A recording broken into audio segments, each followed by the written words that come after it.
제가 나오면 항상 출석 체크합니다. 우리 68인방 오늘은 오늘 참 의미가 있습니다. 12.12 제가 20살 때 79년도 참 힘들고 어려울 때 벌써 그렇게 시간이 됐네요. 12.12 치기는 좀 그렇고 12사도로 12를 한번 쳐보겠습니다. 이야, 우리 황창기 집사님 제일 빠르시네. 할렐루야.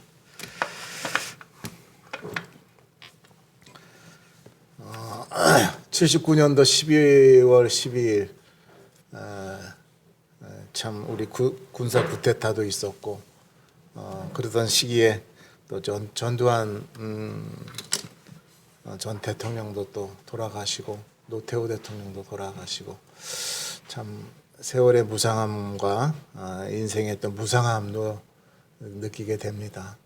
그 당시에 별차고 정말 우리 한국을 호령했던 사람도 가게 되는데 이제 그러한 것들을 우리가 생각해 보면서 참 하나님을 섬기는 그리스도인으로 살게 되었다고 하는 것이 이 세상의 그 무엇보다도 가장 귀하고 값진 것이 아닌가 이렇게 생각을 하고요. 오늘 이 느헤미야 또 마침 우리 아침에 느헤미야서를 지금 현재 또 읽고 있고요. 그래서 참 제가 또 느헤미야를 굉장히 존경하고 좋아하는 사람 중에 또 한 사람인데 그가 이방 땅에서 태어났지만 그 부모님 유다 지파를 유다 가문에서 태어나서 이름도 그런 것 같아요. 그 아버지 하가랴, 하나니야, 아나니라고 하는 그런 이름들을 통해서 보면 하나님을 존경하고 하나님을 사랑하는 그러한 가문이었다고 생각을 해볼 수가 있겠고요. 느헤미야 또한 하나님 앞에 위로받은 자, 하나님이 긍휼히 여기는 자라고 하는 그러한 이름의 뜻을 갖고 있는데요. 이 느헤미야를 통해서 오늘 저와 여러분들이 다시 한번 저에게 주신 또 여러분들에게 주신 사명이 무엇인가를 한번 생각해보고 인생을 좀 의미 있게 그리고 가치 있게 정말 하나님을 기쁘시게 하는 아름다운 그리스도인으로 이 시대를 살아갔으면 좋겠다. 그래서 느헤미야가 자기의 사명을 깨닫고 인생을 온전히 이스라엘 백성들과 하나님의 영광을 위해서 희생하고 봉사하는 그런 아름다운 모습이 오늘 저와 여러분들의 삶 속에서도 나타났으면 좋겠고 또 그렇게 실천하는 그리스도인들이었으면 좋겠다. 그렇게 생각이 됩니다. 예레미야, 이사야 시대에서 느헤미야 시대는 약 한 150년 정도의 차이가 있습니다. 150년 정도의 차이는 한 3대, 4대 정도로 이제 흘러가는데요. 그 당시에 급박했던 상황을 우리가 한번 살펴보면서 오늘 주신 본문의 내용은 이스라엘 백성들이 성벽을 건축하고 얼마나 기뻐하고 얼마나 감사했는지 하나님 앞에 제사를 드리고 너무나 즐거워해서 하나님이 크게 기뻐하셨던 것을 볼 수 있습니다. 부녀들과 어린아이들이 즐거워하였고 예루살렘이 즐거워하는 소리가 멀리 들렸다라고 했으니까 얼마나 그 함성 소리가 감사했으면 이스라엘 백성들이 소리를 지르며 하나님 앞에 영광을 돌렸을까 그렇게 생각을 해보면서 예레미야서를 제가 한번 읽어보면서 150년 전 상황과 지금 느헤미야 당시의 상황이 어떠했는가 한번 살펴보고자 합니다. 예레미야 2장 1절에 보니까 슬프다 주께서 어찌 그리 진노하사 딸 시온을 구름으로 덮으셨는가 이스라엘의 아름다움을 하늘에서 땅에 던지셨으며 그의 진노의 날에 그의 발판을 기억하지 아니하셨도다. 2장 11절에 보면 예레미야가 눈물을 얼마나 흘렸는지 11절 내 눈이 눈물에 상하며 내 창자가 끊어지며 내 간이 땅에 쏟아졌으니 이는 딸 내 백성이 패망하여 어린 자녀와 젖먹이 아이들이 성읍 길거리에서 기절함이로다.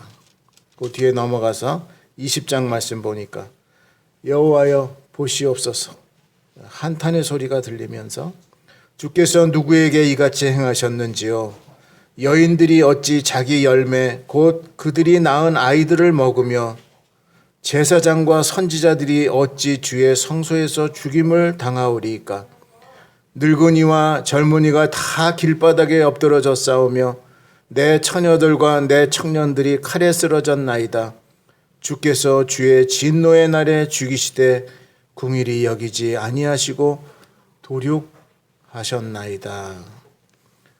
예레미야 애가의 내용은 다 이러한 슬프고 정말 통곡할 수밖에 없는 그러한 상황이었음을 보게 됩니다. 이스라엘의 유다의 마지막 시드기야 왕이 있는데요. 예레미야가 이 시드기야 왕에게 우리 바벨론에 항복해서 바벨론의 포로로 끌려갑시다 라고 이야기를 합니다. 그런데 시드기야는 자존심 때문에 그 말을 거역하고요. 애굽 왕과 함께 결탁을 해서 바벨론과 대적을 하게 됩니다. 그것이 이제 역대상에 나오는 갈그미 전투이죠. 아수르와 애굽이 바벨론에 멸망을 하게 되고 결국은 586년에 이스라엘 유다는 이름이 없어집니다. 바벨론에 완전히 이제 포로가 되어서 하나님께서 예언하셨던 70년 포로의 생활을 시작하는 그러한 어려운 과정들이 이야기가 되고 있습니다. 그러한 과정 속에서 이 느헤미야의 부모 하가랴가 아마 느헤미야를 바벨론 지역에서 이렇게 낳는 것 같습니다. 하가랴는 느헤미야에게 말씀을 가르치고 유대 지방의 이스라엘 백성인 것을 분명하게 교육하였던 것 같습니다. 젊은 시절에 느헤미야가 하나님 앞에 귀하게 자기의 사명을 깨닫게 됩니다.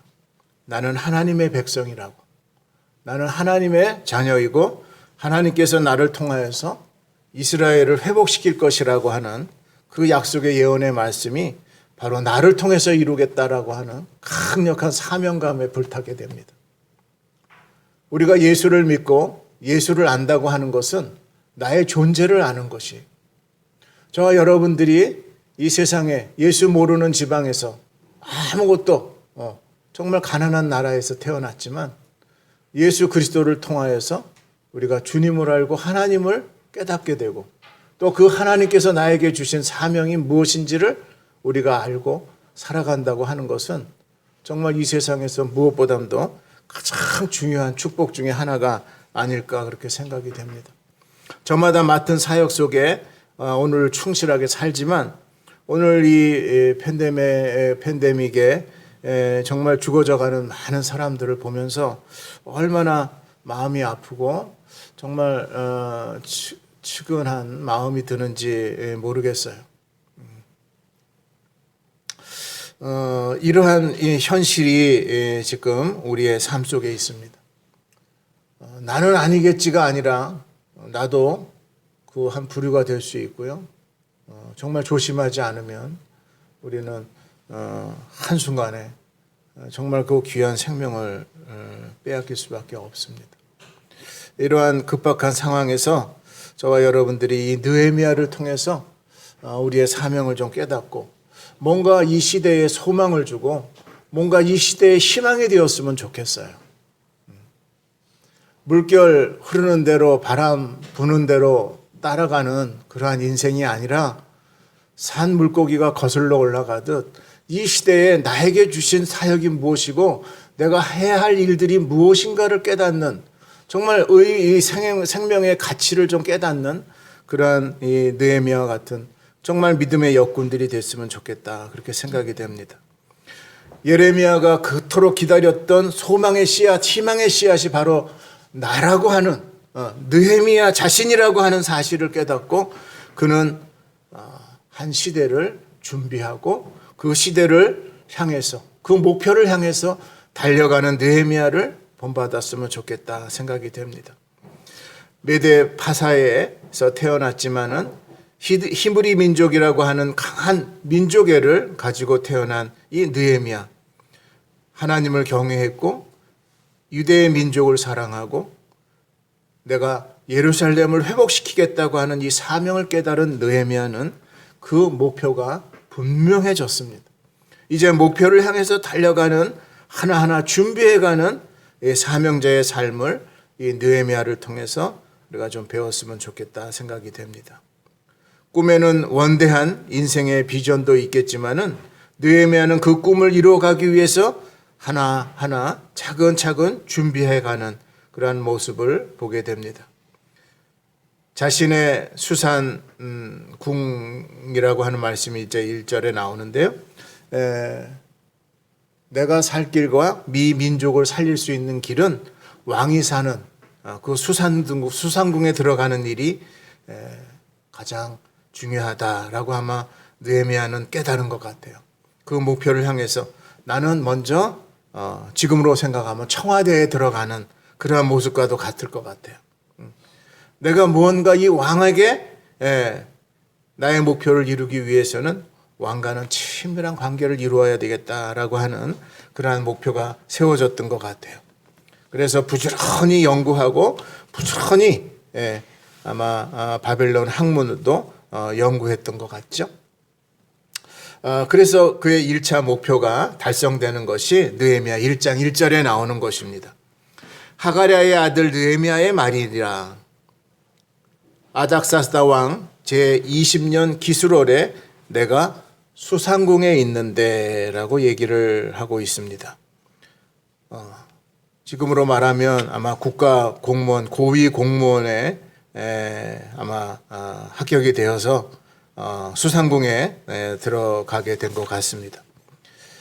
당시에 이 제국은 넓은 영토를 가졌기 때문에 왕들이 여기저기에서 다스렸던 것 같습니다. 겨울에는 바벨론 궁에서 다스렸고요. 여름에는 앙메다 휴양지에서 있었고 아마 봄과 가을에는 수산궁에서 보내었다고 이렇게 문헌을 보니까 있는 것 같습니다. 이렇게 큰 제국을 다스리면서 여기저기에서 왕이 근무를 했던 것 같습니다. 수산궁에 있으면서 그 형제들 가운데라고 했습니다. 아마 하가랴의 자녀들이 몇 명이 있었던 것 같습니다.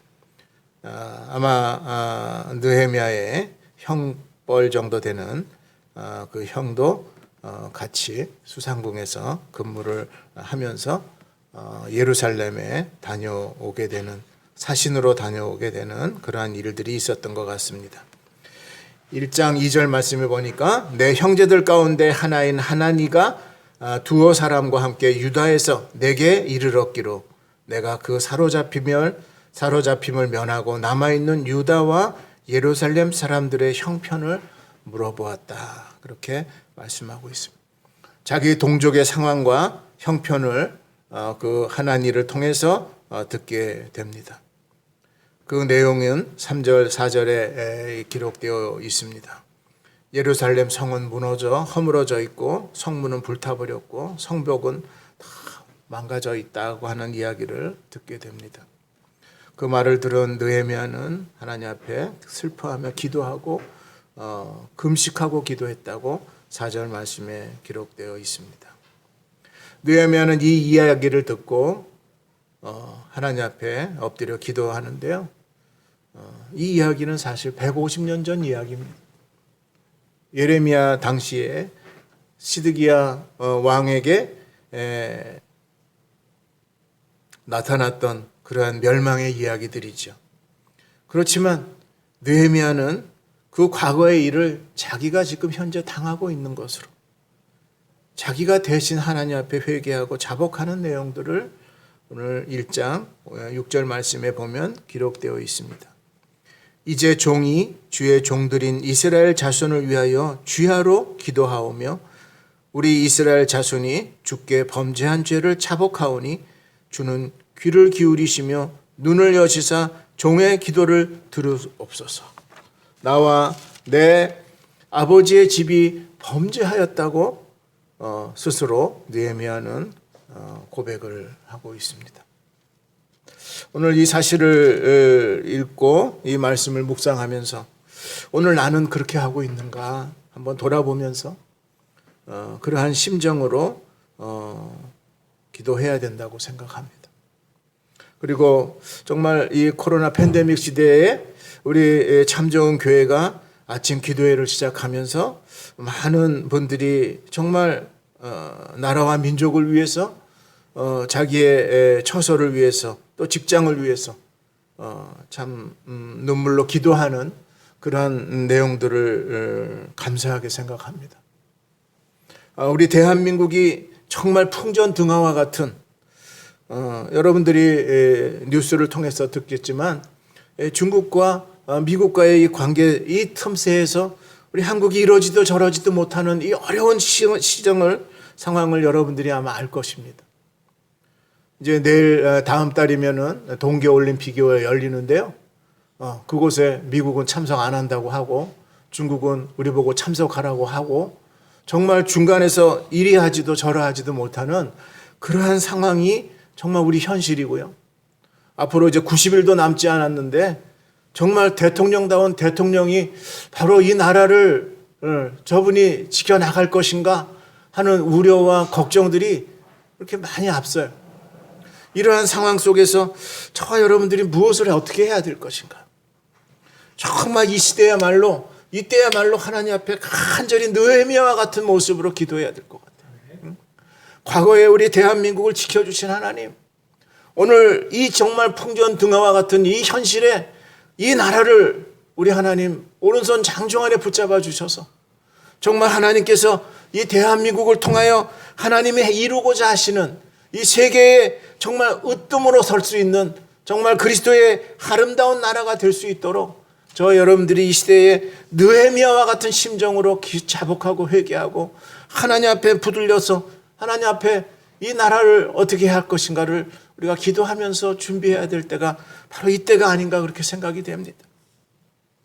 이 사명을 깨달은 느헤미야는 수상궁에 왕을 만나기 위해서 들어갑니다. 수상궁을 통해서 이 아작사스다가 있는 그곳에 이 아작사스다의 마음을 움직여서 이스라엘을 구해야 되겠다고 하는 이 간절한 느헤미야의 절절한 심정을 우리가 다시 한번 깨닫고 저와 여러분들도 이 나라를 위해서 이 민족을 위해서 내가 어떻게 해야 할 것인가를 한번 생각해 볼 수 있는 정말 이 시대가 이 시점이 되었으면 좋겠다 생각이 됩니다. 12월 크리스마스 예수님이 오신 것을 우리가 찬양하고 기뻐하고 또 그 일에 대해서 우리가 감격해야 하겠지만은 더 큰 정말 이 나라가 앞으로 어떻게 이 운명이 좌우될 것인가를 생각하면서 내가 죄인인 것처럼 내가 범죄한 느헤미야와 같은 심정으로 하나님 앞에서 우리가 기도를 해야 되지 않을까 그렇게 생각이 됩니다.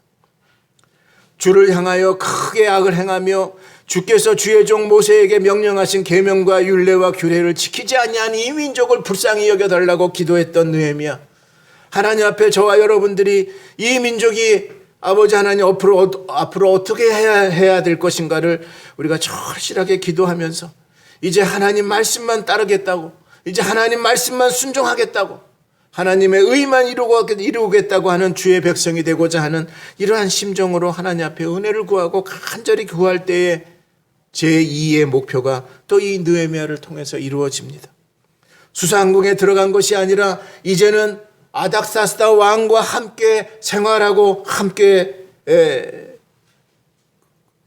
나라의 권리를 이루어갈 수 있는 총리 대신이 되는 그러한 놀라운 은혜가 이 느헤미야에게 입혀집니다.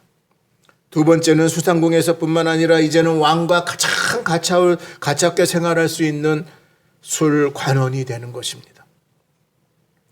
11절 말씀해 보니까 주여 구하오니 귀를 기울이사 종의 기도와 주의 이름을 경외하기를 기뻐하시는 종들의 기도를 들으시고 오늘 종이 형통하게 하여 이 사람 앞에서 은혜를 입게 하옵소서 하였나니 그때에 내가 왕의 술관원이 되었다. 당시에 이 술관원이라고 하는 것은 모든 왕의 음식물을 다 체화할 수 있고 통제할 수 있는 그러한 위치에 있을 뿐만 아니라 경호의 위치도 있고요. 그 다음에 행정가의 위치도 있는 것입니다. 정말 왕의 비서실장과 같은 그러한 아주 강력한 위치에 설 수 있는 그러한 자리에 올라가게 되었던 것입니다. 이 1장 짧은 절 구절 가운데에서 느헤미야가 하나님 앞에 간절히 기도하고 하나님 앞에 부르짖은 것이 정말 놀랍게도 하나님 앞에 응답되었고 결국은 아닥사스다 왕과 함께 생활할 수 있는 그러한 권위의 자리에까지 올라서게 되는 것입니다. 오늘 저와 여러분들의 위치도 마찬가지인 것입니다. 내가 이 나라를 구하기 위해서 또 이 나라를 위해서 우리가 하나님 앞에 어떻게 해야 할 것인가를 우리가 다시 한번 생각해 볼 때에 영적으로 우리는 하나님의 정말 사신이 되어서 총리가 되어서 하나님 앞에 기도하며 하나님 이 나라를 불쌍히 여겨달라고 하는 느헤미야의 심정은 오늘 저와 여러분들에게 꼭 필요할 줄 압니다. 정말 어느 시대보다도 가장 힘들고 어려운 이 시대를 살아가고 있는 저와 여러분들에게 느헤미야의 목표 달성을 저와 여러분들이 꼭 배웠으면 좋겠습니다. 하나님 앞에 수상궁에 들어가는 것이 1차 목표였다면 이제 2차 목표로서는 왕과 함께 생활하는 이제는 왕의 비서실장으로서 모든 권력을 쥐어줄 수 있는 그러한 위치에까지 올라갔던 것을 보게 됩니다. 바벨론의 위치는 굉장히 역사가 있고요. 또 그 역사 속에서 바벨론은 약 한 200여 년 동안을 제국으로 이 모든 지중해 연안의 나라들을 다 침공해서 정복을 하게 됩니다. 그래서 이 바벨론 왕 또 메데 바사의 왕들을 아마 여러분들이 아마 들어서는 알겠지만은 첫째로 이제 고레스가 나오죠. 두 번째가 이제 에스더와 함께 있었던 아하수아에로 왕. 그 다음이 이 아닥사스다 왕입니다. 세 번째 왕이죠. 2장에 보니까 이제 총리 대신과 같은 그러한 위치에서 느헤미야는 자기의 진정한 목표를 달성하기 위해서 왕에게 부탁을 하는 그러한 이야기가 2장에서 나옵니다.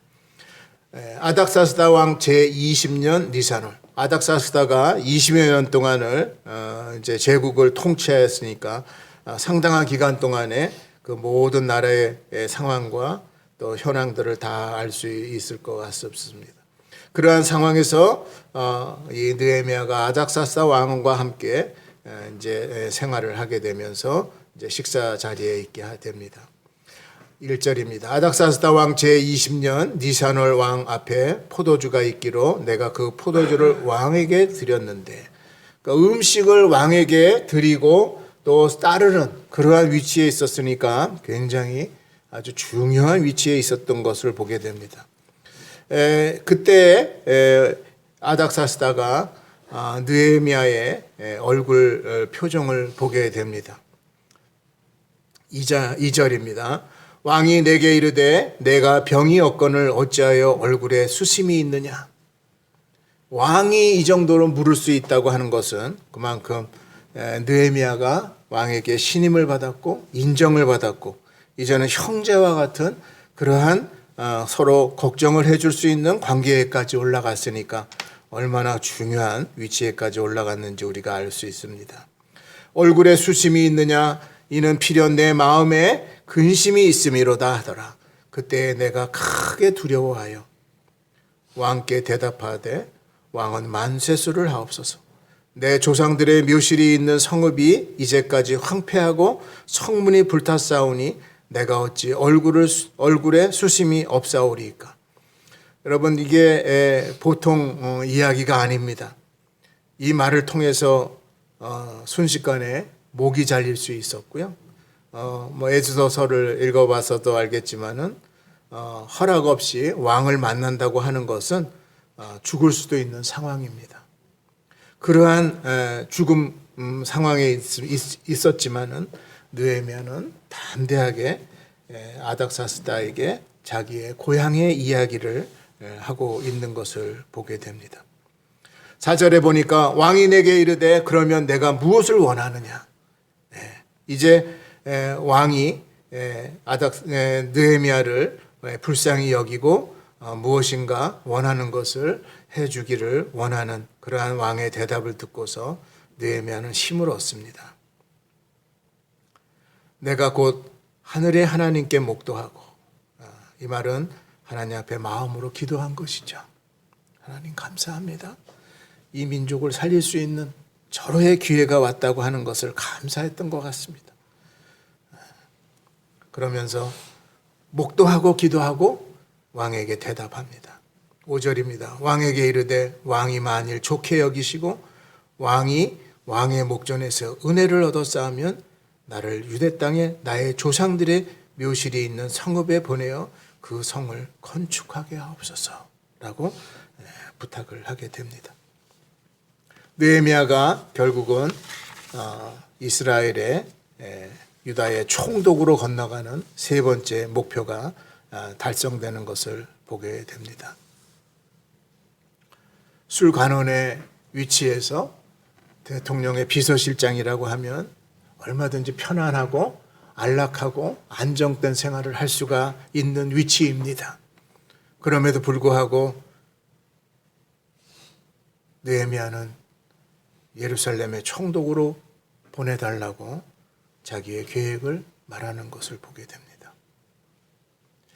오늘 많은 사람들이 평안을 추구하고 또 안정을 추구하는 이 시점에서 느헤미야는 자처해서 고난과 역경에 있는 예루살렘으로 가고자 하는 그의 강력한 마지막 목표를 이루고자 하는 느헤미야의 심정을 보게 됩니다.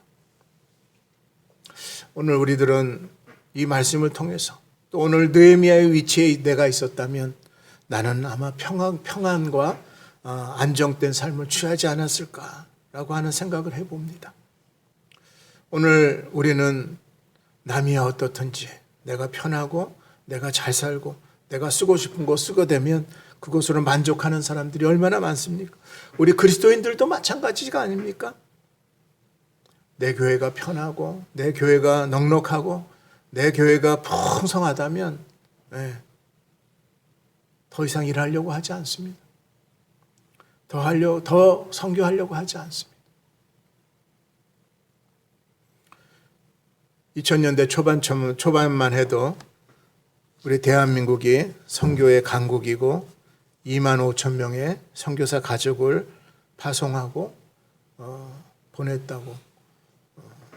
그래서 미국 다음으로 선교의 수출국이라고 자랑하지만 지금 현실은 어떤지 여러분들 아십니까?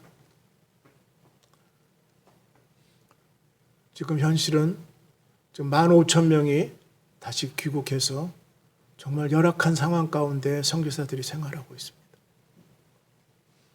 너무나 엄청난 사람들이 고국에 돌아와서 정말 홀대를 당하고 전전긍긍하면서 자기의 자리를 찾지 못하는, 그래서 죽어도 좋으니까 내 자리가 좋다고 다시 선교지로 보내달라고 하는 선교사들이 지금 넘쳐난다고 합니다. 지난달 저희 학교에도 필리핀 바교에서 선교하시던 선교사님이 들어왔습니다. 학교에서 한 2주간 말씀을 증거하면서 한국이 불편하다는 겁니다. 자기를 보내준 교회가 불편하다는 겁니다. 그 교회 가기가 부담스럽다는 겁니다. 이러한 상황이 오늘 우리 한국교회의 상황이고요. 그러한 상황이 오늘 우리 한국교회의 형편입니다. 도와주고 싶지만 옛날과 달라. 지금은 아닌 것 같아. 라고 하는 부정적인 그러한 교회들이 너무나 많다는 것입니다. 선교의 사명을 가지고 파송한 선교사를 제대로 대답하지도 못하고 접대하지도 못하고 보살피지도 못하는 한국교회, 부끄럽기 그지가 없습니다. 사명자로 살아가면서 하나님만 바라보고 살아갔지만 또 생활 또한 현실이기에 그렇지 못한 일들이 오늘 우리 주변에 너무나 많이 있는 것을 봅니다. 하나님 앞에 목표를 결정하고 그 목표를 향해서 달려왔지만 뒤돌아서 자기 모습을 바라보니 너무나 부끄럽고 너무나 안타까운 현실을 바라보면서 하나님 앞에 눈물을 흘리며 기도할 수밖에 없음을 우리가 지금 현실 속에서 바라보고 있습니다. 느헤미야는 그 어려운 예루살렘을 찾아가게 됩니다. 평안하고 안락하고 안정된 삶 속에서도 그것을 뿌리치고 가장 하나님이 원하시고 가장 중요한 사명은 바로 내가 예루살렘으로 가는 것이라고 느헤미야는 자기의 목표를 이루어서 하나님 앞에 그 목표를 향해서 성벽을 재건하기 위해서 출발합니다.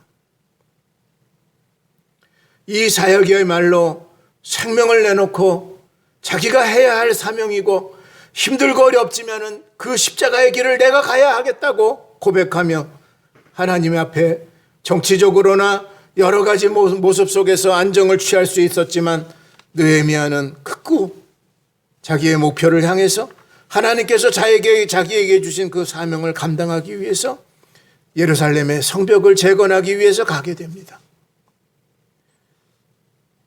유대인들에게는 얼마나 감사한 일이겠습니까? 하지만은 바벨론 입장에서 보면 어떻게 보면 위험한 일일 수도 있습니다. 왜 바벨론이 1차, 2차, 3차 전쟁을 치르면서까지 예루살렘을 침공했습니까? 그리고 예루살렘을 함락했습니까? 예루살렘 성벽을 왜 무너뜨렸습니까? 이제는 더 이상 싸울 수 있는 능력을 완전히 회파해버리는 그러한 상황이었었어요. 그런데 그것을 회복하고 성벽을 다시 쌓겠다고 느헤미야가 달려간 것입니다. 성전이 불타고 왕궁이 불타는 것, 그 다른 의미 가운데 성벽이 재건된다고 하는 것은 제국의 침공을 막을 수도 있고 저항할 수도 있고 백성을 안정되게 지킬 수도 있는 일이기 때문에 성벽의 완공을 한다고 하는 것은 아닥사스다 왕에게 있어서는 느헤미야의 그 친밀한 신뢰가 없다면 이것은 대적이고 이것은 배반하는 행위일 것입니다. 그만큼 느헤미야는 아닥사스다 왕과의 친밀한 관계를 통해서 예루살렘 성벽을 재건할 수 있었던 것입니다. 하지만 그것으로 끝나지 않습니다. 바로 사마리아와 그리고 암몬의 산발락과 도비다가 끝까지 방해를 하면서 못하게 하는 것들을 우리가 볼 수 있습니다. 그럼에도 불구하고 성벽은 완공되는 것을 오늘 본문의 내용을 통해서 우리가 읽은 것입니다. 오늘 본문 43절, 이날에 무리가 큰 제사를 드리고 심히 즐거워하였으니 이는 하나님이 크게 즐거워하게 하였음이라. 부녀와 어린아이도 즐거워하였으므로 예루살렘이 즐거워하는 소리가 멀리 들렸느니라. 12장 27절에 예루살렘 성벽을 봉헌하게 되니 각처의 레위 사람들을 찾아 예루살렘으로 데려다가 감사하며 노래하며 제금을 치며 수파와 비파와 수금을 타며 즐거이 봉헌식을 행하려 하매라고 말씀하셨습니다. 예레미야 애가 2장의 말씀하고는 전혀 다른 상황이 회복된 것입니다. 이것이 하나님의 약속이고 이것이 하나님께서 이스라엘 백성들에게 행하였던 그 진노에서 돌이켜서 느헤미야 당시에 예루살렘을 회복시켜 주시는 아름다운 이 회복의 역사가 있었던 것을 우리가 다시 한번 기억해 볼 때에 그 역사의 주인공, 바로 그 중보자적인 이 에레미야의 이 사역은 바로 예수 그리스도의 중보의 사역과 비교되는 것입니다. 하나님께서 저와 여러분들에게 이 사역을 기도하고 이 사역을 준비하라고 원하고 계십니다.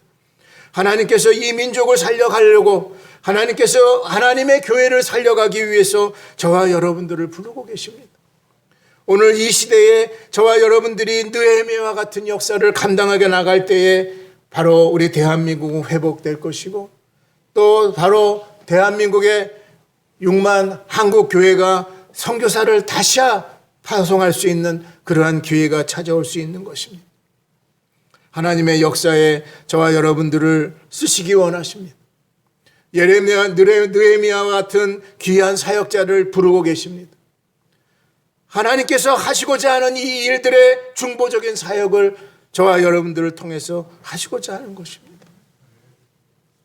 오늘 이 사마리아의 산발락과 암몬의 도비아가 방해를 하며 끝까지 물어붙이면서 못하게 하는 이 사역 속에 느헤미야는 자기의 사비, 자기의 봉급을 털어서 그 민생들, 그 노동자들에게 봉급을 또 식사를 대접하면서 이 일들을 감당해 나가는데 그 기간이 52일 걸렸다고 성경은 우리에게 말씀하고 있습니다. 이 사역 속에 하나님께서 이루어 가시는 이 큰 사명, 그 인생의 최종 목표를 향해서 달려갈 길을 다 달려가는 이 느헤미야의 모습은 오늘 저와 여러분들에게 큰 본이 됩니다. 이 사역이 얼마나 귀하고 감사한지 오늘 저와 여러분들이 다시 한번 기억해야 할 것은, 분명히 느헤미야와 같은 성도는 하나님의 놀라우신 생명의 면류관, 하나님의 귀한 상급이 기다린다고 하는 것을 우리는 꼭 기억해야 할 것입니다. 우리에게 주신 사명을 잘 감당하여 해서 정말 이 마지막 때에 하나님께서 하시고자 하는 귀한 이 사역을 꼭 이루어갈 수 있으면 좋겠습니다. 13장에서 보면 이스라엘의 정화 작업을 하나님께서 말씀하셨습니다. 하나님께서 나를 만나기 위해서는 너희가 깨끗해야 된다고 말씀하십니다. 하나님, 이스라엘 백성들, 예루살렘이 하나님 앞에 거룩해야 된다고 말씀하고 있습니다. 뿐만 아니라 여호와의 주심의 신앙의 회복을 말씀하고 있습니다. 우리의 신앙이 회복되어야 된다고 말씀하고 있습니다. 진정한 구원의 기쁨을 우리가 다시 한번 누릴 수 있어야 된다고 말씀하고 있습니다. 오늘 신앙생활하며 믿음 생활한다고 하지만은 오늘 이 세상이 더 좋아서 죽음과 그리고 미래의 하나님 나라의 소망을 이야기하는 것이 실증나지는 않았습니까? 이 세상 이야기가 더 좋고 이 세상의 흥미로운 이야기들, 이 이야기들이 더 저와 여러분들의 마음을 움직이지는 않습니까? 더 이상 죽음과 하나님 나라에 대한 이야기가 실증이 납니다. 듣기 싫어합니다. 이제는 그만하라고 하지는 않습니까? 진정한 오늘 우리의 생명은 영생에 있고 하나님 나라에 있건만 오늘 우리는 이 세상을 너무 사랑하고 있지 않습니까? 그래서 느헤미야는 분명하게 말씀합니다. 예와 아니오를 분명하게 말씀하라고 말씀하셨습니다. 그리고 이방 결혼한 사람들의 그 처자를 다 돌려보내라고 말씀하고 있습니다. 단호히 추방해버리라고 말씀하고 있는 것입니다. 더 이상 섞여서 살지 말라는 것입니다. 세상과 하나님 나라와 섞여서 신앙생활하지 말라고 하는 것입니다. 세상 것을 단호히 배척하라고, 추방하라고 말씀하고 있습니다. 불신앙의 요소를 제거하라고 말씀하고 있습니다. 13장 23절 말씀에 보니까 또 이런 말씀이 있습니다. 그때에 내가 본즉 유다 사람이 아스돗과 암몬과 모압 여인을 맞아 아내를 삼았는데 다 내쫓아버리라고 하는 것입니다. 불신앙의 요소를 제하버리라고 말씀하셨습니다. 내가 그들을 책망하고 저주하며 그들 중 몇 사람을 때리고 그들의 머리털을 뽑고 이르되 너희는 너희 딸들을 그들의 아들들에게 주지 말고 너희 아들들이나 너희를 위하여 그들의 딸들을 데려오지 아니하겠다고 하나님 앞에 맹세하라고 말씀하고 있습니다. 또 이르기를 옛적에 이스라엘 왕 솔로몬이 이 일로 범죄하지 아니하였느냐, 우리의 역사가 그렇지 않느냐고 그렇게 말씀하시면서 하나님의 사랑과 세상의 것들을 버리라고 말씀하고 있는 것입니다. 온 이스라엘을 다스리게 하셨으나 이방 여인이 그를 범죄케 하였기 때문에 이방 여인을 아내로 맞은 이 모든 큰 악을 행하여 우리의 하나님께 범죄한 것을 우리가 이제 용납하겠느냐, 용납하지 말라고 그렇게 말씀하십니다. 온전하게 하나님과 관계를 회복하라고 말씀하셨습니다. 이러한 일들을 통해서 오늘 느헤미야에게 주신 하나님의 은혜와 또 그 사명을 우리가 다시 한번 깨닫고 이 시대에 저와 여러분들이 다시 한번 하나님께서 기뻐하시는 우리 누구누구, 하나님께서 저에게 소망과 희망의 씨앗이 되라고 하는 누구누구, 우리 참좋은교회 성도들 되시기를 주의 이름으로 축원합니다. 아멘.